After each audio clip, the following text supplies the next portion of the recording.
these conditions that were just announced for the export of livestock to South Africa, how does this compare to how things were before the introduction of the now lifted import restrictions by the neighboring country? Well, in principle, nothing has changed. We are back to square one, if you want to call it that, and it stays with the same requirements as before. And we know that the new requirements from South Africa were thrown out because of a lack of consultation, so they are going through the whole process again. As leader in the industry, Meatco has always been happy and satisfied with these conditions requirements. Does it work for the industry? Well, we're in the slaughter industry, so it's actually cattle going out at an early stage, weaner stores going out to South Africa.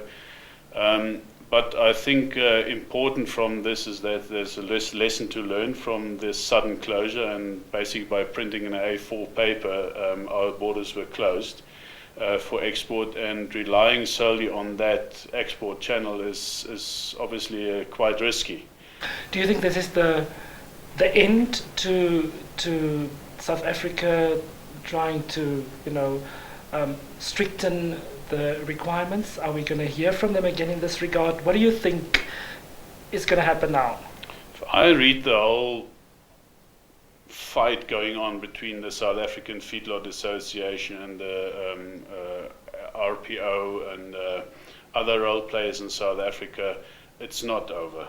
Something will happen again, and we'll probably get some other new directives and regulations, but what that's going to be, I don't know. But it will be a little stricter like it's now, but we don't know if it's going to be that restrictive as it was now in these 6 months.